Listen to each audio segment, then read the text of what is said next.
Bismillahirrahmanirrahim. Assalamualaikum warahmatullahi wabarakatuh.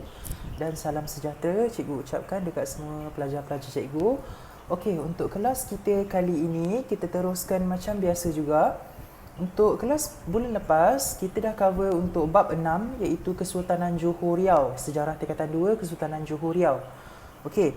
Jadi untuk bab 7 kali ini kita akan terus masuk kepada bab 7, tajuk dia Kesultanan Melayu Pahang, Perak, Terengganu dan juga Selangor. Okey, kita terus masuk.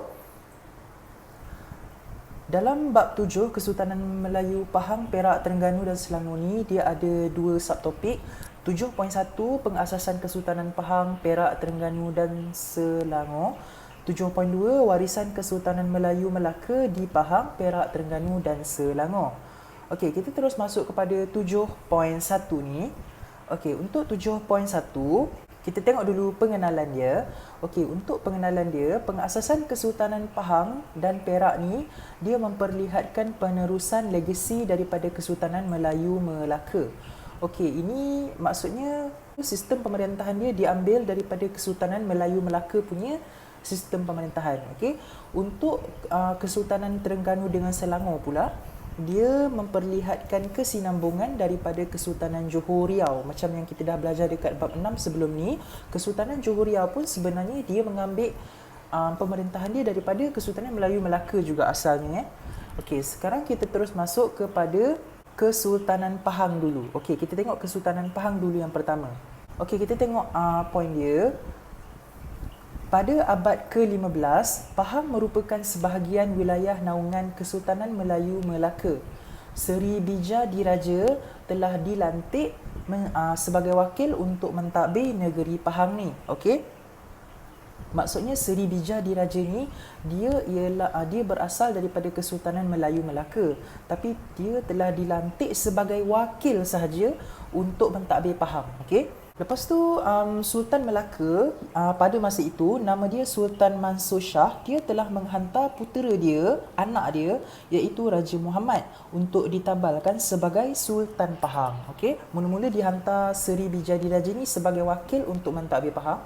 Lepas tu Sultan Melaka iaitu Sultan Mansur Shah, Sultan Melaka pada masa itu dia menghantar anak dia iaitu Raja Muhammad ke Pahang untuk dilantik sebagai Sultan Pahang. Lepas tu kita tengok poin yang bawah dia tu, Raja Muhammad berangkat dari Melaka ke Pahang diiringi oleh golongan bangsawan Melaka. Mereka telah dilantik sebagai bendahara, penghulu bendahari, temenggung dan juga hulu balang besar di dalam pemerintahan negeri Pahang ni lah. Maksudnya Raja Muhammad ni dia dilantik sebagai Sultan Pahang. Dia punya golongan-golongan bangsawan yang ikut Raja Muhammad tu, diorang pula diberikan jawatan-jawatan di bawah Sultan untuk membantu Sultan Pahang. Seterusnya kita tengok bawah dia, pada tahun 1470 Raja Muhammad mengasaskan Kesultanan Pahang dengan gelaran Sultan Muhammad Shah. Okey, pada tahun 1470 Raja Muhammad dia telah mengasaskan balik Kesultanan Pahang ni dengan gelaran, dia menggunakan gelaran Sultan Muhammad Shah. Sultan Muhammad Shah ni dia mendirikan pusat pemerintahan Pahang ni dekat mana? Dekat Pekan. Okey, nama tempat tu Pekan. Berhampiran dengan kuala Sungai Pahang. Dia jadikan tempat itu sebagai pusat pemerintahan dia. Wilayah pemerintahan kerajaan Pahang ni dia meliputi daripada Sedili Besar hingga ke kawasan Terengganu pada masa itulah. Okey. Lepas tu kita tengok poin yang bawah dia. Pada tahun 1495 hingga 1512, Sultan Abdul Jamil Shah yang merupakan sultan ketiga yang memerintah Pahang dan antara sultan yang masyhur pada zaman pemerintahan dia lah. Okey, dia merupakan salah seorang sultan, okey, yang masyhur.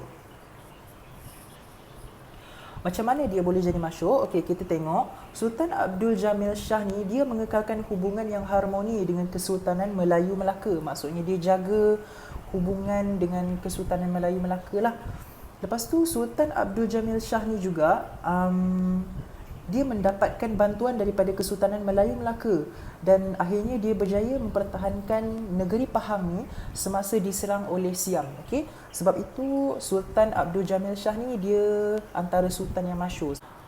Seterusnya, okey, daripada tahun 1614 hingga 1884 Pahang diperintah oleh Kesultanan Johor Riau. Ketika itu, Pahang merupakan wilayah pegangan Bendahara Johor semasa daripada tahun yang cikgu dah sebut tadi, dia merupakan wilayah pegangan Bendahara Johor.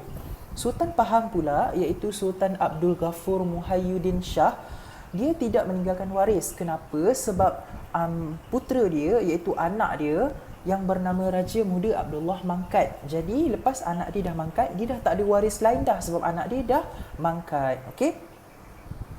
Jadi apa yang jadi, pentadbiran Pahang pula ni, pentadbiran Pahang ni telah diambil alih oleh keluarga Bendahara Johor sebab Sultan Pahang dah tak ada waris. Jadi dia telah diambil alih oleh Bendahara Johor.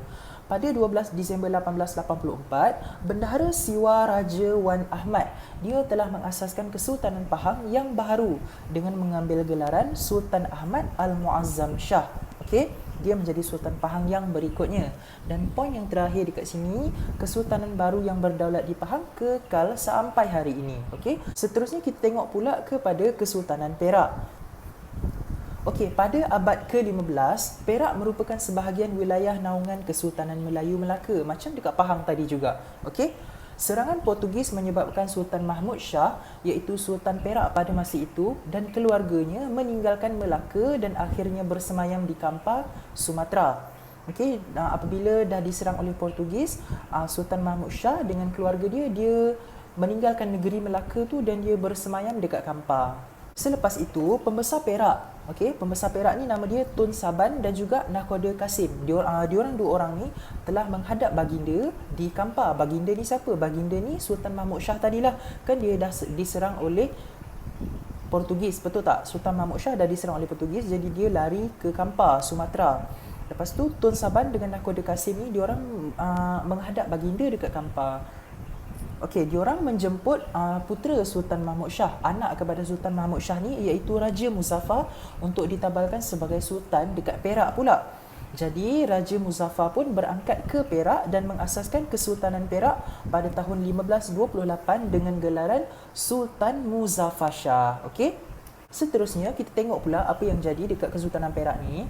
Okey, Raja Muzaffar berangkat ke Perak bersama-sama alat kebesaran berupa sebilah pedang, curasi manja kini nama dia, sebilah keris, cap mohor, nobat dan juga surat ciri. Okey, ini antara alat-alat kebesaran yang dibawa oleh Raja Muzaffar ni lah masa dia berpindah ke Kesultanan Perak. Okey, kita tengok dekat jadual bawah tu, alat kebesaran diraja ada. Okey, kita tengok dia punya penerangan. Alat kebesaran diraja merupakan alat-alat yang mesti ada semasa pertabalan raja di negeri-negeri Melayu. Okey, alat-alat ini diperlukan semasa pertabalan menjadi seorang raja. Alat-alat ini juga dikenali sebagai alat regalia. Alat-alat kebesaran ini terdiri daripada pedang, keris, mahkota dan juga nobat. Okey, antara alat kebesaran Kesultanan Perak ialah pedang curasi manja kini, keris taming sari dan juga mahkota diraja. Okey. Seterusnya kita tengok surat ciri. Surat ciri ni apa? Surat ciri ni ialah kalimah ucapan berbentuk puisi yang memuji kebesaran raja-raja Melayu. Kiranya macam puisi yang ditulis oleh raja-raja Melayu sebelum-sebelumnya. Okey. Pada asalnya surat ini ditulis dalam bahasa Sanskrit, tetapi kandungannya kemudian ditambah dengan bahasa Melayu lama dan bahasa Arab. Seterusnya kita beralih pula kepada poin yang kat sebelah kiri tu. Sultan Muzaffar Shah mendirikan pusat pemerintahan yang pertama di Tanah Abang yang terletak di pesisir Sungai Perak. Okey, dia mendirikan pusat pemerintahan dia dekat Tanah Abang. Sultan Iskandar Zulkarnain, Sultan Perak yang ke-15, okey, Sultan Iskandar Zulkarnain ini ialah Sultan Perak yang ke-15. Dia telah memperkemaskan sistem pentadbiran negeri Perak dan mula menggunakan pakai Undang-Undang 99 Perak. Okey, dia yang mula menggunakan Undang-Undang 99 Perak ni. Okey, jadi ini ialah serba sedikit mengenai Kesultanan Perak. Lepas tu kita terus tengok pula kepada pemerintahan Kesultanan Terengganu. Okey, untuk Kesultanan Terengganu ni kita tengok poin yang pertama warna merah, kotak warna merah tu. Sejak abad ke-16, Terengganu merupakan wilayah naungan Kesultanan Johor Riau. Macam yang kita dah tengok dekat slide yang pertama tadi, cikgu ada bagi tahu untuk negeri Pahang dengan Perak dia berasal daripada Kesultanan Melayu Melaka. Untuk Kesultanan Terengganu dengan Selangor pula dia berasal daripada Kesultanan Johor Riau. Okey. Jadi untuk Terengganu, dia merupakan wilayah naungan Kesultanan Johor Riau. Kita tengok kotak yang pertama. Pada tahun 1708, Sultan Abdul Jalil dia menganugerahkan Terengganu kepada Tuan Zainal Abidin yang juga merupakan putera angkat Raja Patani yang digelar sebagai Nang Cayam ataupun Raja Kuning. Okey? Lepas tu apa yang jadi? Raja Patani dia menyediakan kelengkapan untuk menabalkan Tun Zainal Abidin ni sebagai Sultan Terengganu. Okey? Selepas itu, pada tahun 1708, Tun Zainal Abidin mengasaskan Kesultanan Terengganu dengan gelaran Sultan Zainal Abidin I. Lepas tu, Tun Zainal Abidin berangkat ke Terengganu diiringi oleh 80 orang keluarga Patani dan beberapa orang tokoh agama seperti Qadi Wan Imam, Mahmud dan juga Cik Buang. Okey, dia diiringi oleh orang-orang ni lah. Seterusnya, dalam kisah Terengganu ni, Kesultanan Terengganu ni, okey, kita tengok yang kotak warna hijau tu, Sultan Zainal Abidin I, dia telah mendirikan pusat pemerintahan dia yang pertama dekat Tanjung Baru, Kuala Berang. Dekat mana? Tanjung Baru, Kuala Berang. Okey, itu pusat pemerintahan Terengganu masa tu. Seterusnya, pada tahun 1881 hingga 1918, Sultan Zainal Abidin merupakan antara Sultan Terengganu yang masyhur. Okey? Antara sumbangan penting baginda termasuklah penggubalan undang-undang bagi diri Kerajaan Terengganu yang dikenali sebagai Itqan al-Muluk bi Ta'dil al-Suluk. Okey? Nama undang-undang yang digunakan dekat Kesultanan Terengganu pada masa itulah yang digunakan oleh Sultan Zainal Abidin ni. Okey, lepas tu kita tengok yang bawah dia tu, baginda berperanan memperkemas sistem sukat dan timbang. Baginda menubuhkan mahkamah syariah dan juga pasukan polis di Terengganu. Pada tahun 1897, baginda membina Istana Maziah. Okey, nama istana tu Istana Maziah yang menjadi istana rasmi Kesultanan Terengganu sampai hari ini. Okey. Seterusnya kita beralih pula kepada Kesultanan Selangor. Okey. Kita tengok poin yang pertama, Kesultanan Selangor diasaskan oleh keluarga Diraja Bugis yang berpengaruh dalam Kesultanan Johor Riau pada abad ke-18. Poin yang kedua, sejak abad ke-16, Selangor merupakan wilayah naungan Kesultanan Johor Riau. Okey. Pada masa itu, Daeng Celak yang berketurunan Bugis menjadi yang di-Pertuan Muda Kesultanan Johor Riau. Macam yang kita dah belajar dekat bab 6 sebelum ni, Opu Bugis 5 bersaudara. Ingat lagi? Okey, ada 5 orang Daeng tu Okey. Dekat sini, salah seorang daripada Daeng tu iaitu Daeng Celak yang berketurunan Bugis menjadi yang di-Pertuan Muda Kesultanan Johor Riau. Putera Daeng Celak iaitu anak Daeng Celak ni yang bernama Raja Lumu, dia telah menghadap Sultan Perak iaitu Sultan Mahmud Shah untuk mendapatkan pengiktirafan sebagai Sultan Selangor. Pada tahun 1766, Raja Lumu telah mengasaskan Kesultanan Selangor setelah ditabalkan sebagai Sultan Selangor oleh Sultan Mahmud Shah ni. Okey. Raja Lumu pula ditabal sebagai Sultan Selangor dengan gelaran Sultan Salehuddin Shah. Okey, maksudnya anak kepada Daeng Celak ni dia akhirnya ditabalkan sebagai Sultan Selangor dengan gelaran Sultan Salehuddin Shah. Baginda turut dianugerahkan nobat dan juga cap mohor. Okey. Sultan Salehuddin Shah mendirikan pusat pemerintahan dia yang pertama di Kuala Selangor. Dekat mana? Di Kuala Selangor. Seterusnya, kita tengok pula antara Sultan Selangor yang masyhur ialah Sultan Alauddin Sulaiman Shah. Okey, nama dia Sultan Alauddin Sulaiman Shah. Pada zaman pemerintahan baginda ni merujuk kepada Sultan Alauddin Sulaiman Shah tadilah.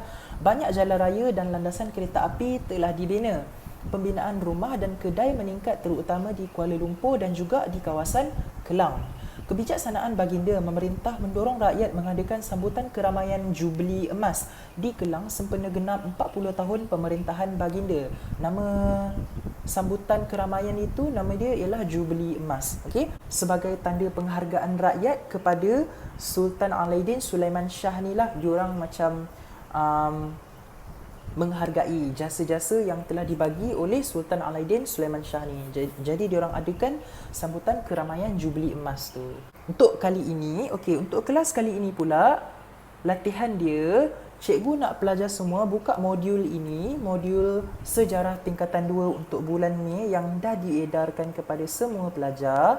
Okey, cikgu nak pelajar semua buka pada muka surat 12 ni, okey, tengok pada muka surat 12 ni, ini ialah berkaitan topik yang kita dah cover setakat inilah, 7.1, okey. Dia tanya pasal soalan Kesultanan Perak lah.